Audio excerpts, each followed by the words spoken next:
ગઈકાલે વડોદરા શહેર ખાતે માનનીય પોલીસ કમિશનર સાહેબ શ્રી અને માનનીય સંયુક્ત પોલીસ કમિશનર સાહેબ શ્રી સેક્ટર 2 સાહેબનાઓની સૂચના, આગેવાની અને માર્ગદર્શન હેઠળ વડોદરા શહેરમાં જે નશીલા પદાર્થોનો વેપાર કરે છે, નશીલા પદાર્થો લાવવામાં આવે છે અને તેનું વેચાણ કરવામાં આવે છે એવા ઈસમો વિરુદ્ધ સઘન કાર્યવાહી કરવા સાહેબશ્રીના માર્ગદર્શન અને સૂચના હેઠળ ઝોન 4માં કાર્યવાહી કરવામાં આવી રહી હતી, જેની અંદર ઝોન 4 LCBને એક માહિતી મળેલ કે એક ઈસમ મધ્યપ્રદેશથી વડોદરા શહેર ખાતે ડ્રગ્સનો જથ્થો લઈને આવવાના છે, જે બાબતે અત્રેના હરણી પોલીસ સ્ટેશન વિસ્તારમાં વોચ ગોઠવવામાં આવેલી અને જ્યારે આ ઈસમ અને કાર અહીંયાથી પસાર થતી હતી ત્યારે તેમને રોકીને તેમની ઝડપી તપાસ કરવામાં આવેલ, જેમાં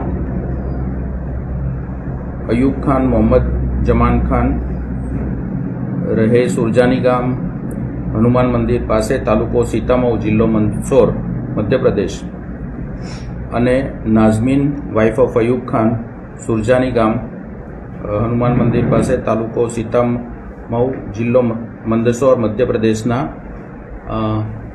હસબન્ડ વાઇફ કારમાં હતા અને તેમની પાસેથી મેફેડ્રોન ડ્રગ્સ મળી આવેલું છે.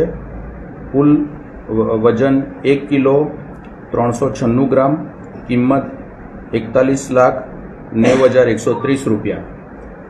આ ડ્રગ્સ બાબતે તેઓ પાસે કોઈ કાયદેસરના કાગળો કે આધાર પુરાવા ન હોય અને બિલકુલ ગેરકાયદેસર આ ડ્રગ્સ હોય, જે FSLની પ્રાથમિક તપાસણીમાં જાણવા મળેલ, જેથી બંને ઈસમોને ડિટેન કરી અને કાયદેસરની કાર્યવાહી કરવામાં આવેલ છે.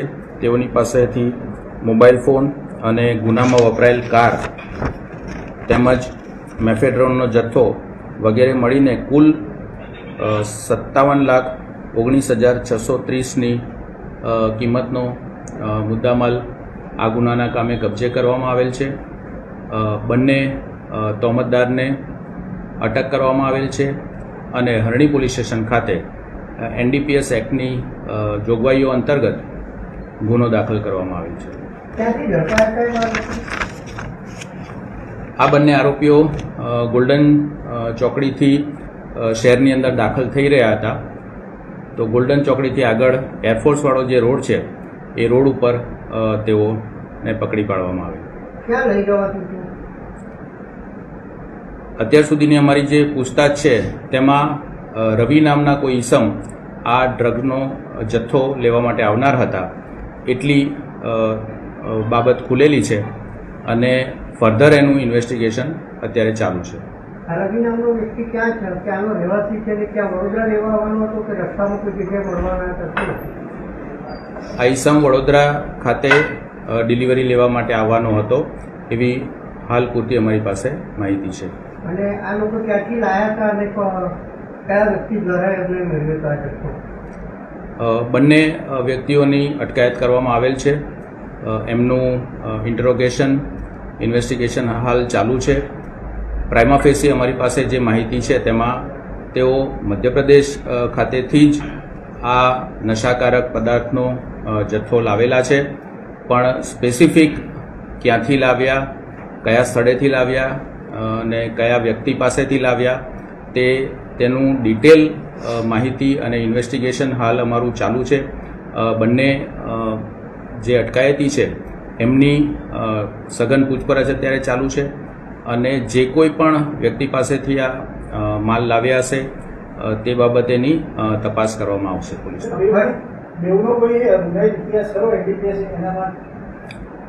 અત્યારે અમારી પાસે જે ઇન્ફોર્મેશન છે તેમાં અગાઉ કોઈ ગુનાહિત ઇતિહાસ અમારા ધ્યાન પર આવેલ નથી.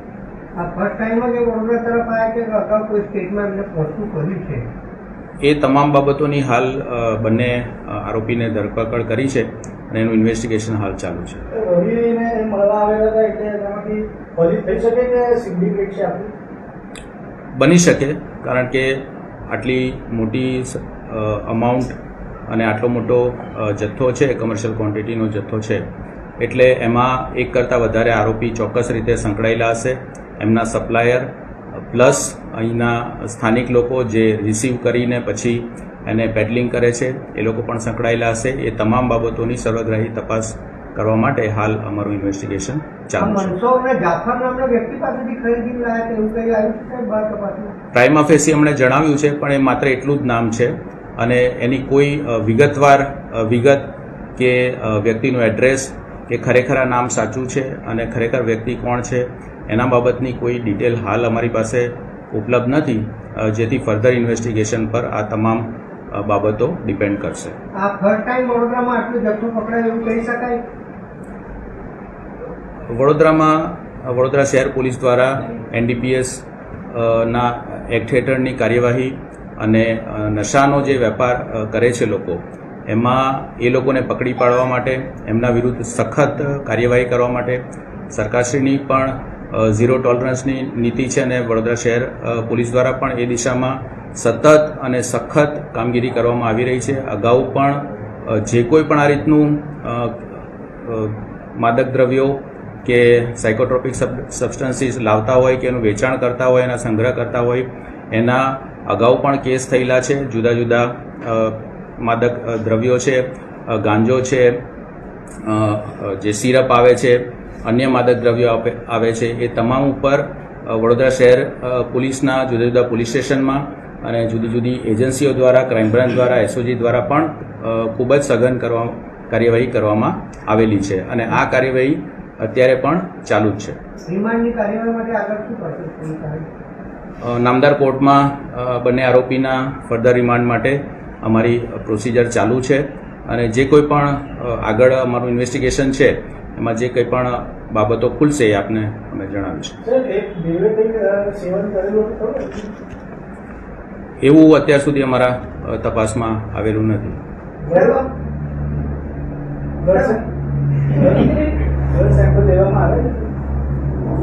આરોપીની મેડિકલ તપાસણી જે નિયમ મુજબ અમારે કરવાની હોય છે એ પ્રોસિજર પ્રમાણે તમામ મેડિકલ તપાસણી અને ઇન્વેસ્ટિગેશન અમે કરેલું છે. એમની કારની ડેકીમાં તો કેવી રીતે આ લોકો લઈને જતા હતા, કેવી રીતે સંતાડીને લઈ જતા હતા? એમના પર્સન ઉપરથી જ મળી આવ્યું છે, વ્યક્તિના પર્સન ઉપરથી જ મળી આવ્યું છે. અમારી જે ટીમ હતી એ વોચમાં હતા અને એમના ત્યારબાદ બાતમી આધારે એમનું રોકવામાં આવ્યા અને પંચો રૂબરૂ પંચનામું કરવામાં આવેલું છે અને એમના પર્સન ઉપરથી મળી આવેલું છે. આ મહિલાની છાતી પર બાંધીને લઈ જવાથી વાત સાચી છે? સોરી, મહિલાની છાતી પર બાંધવામાં આવ્યું હતું, આ ડ્રગ્સના પેકેટ બાંધવામાં આવ્યા હતા, લઈ જવાથી વાત? યસ, એમના પર્સન ઉપરથી મળી આવ્યું છે. યસ. Thank you.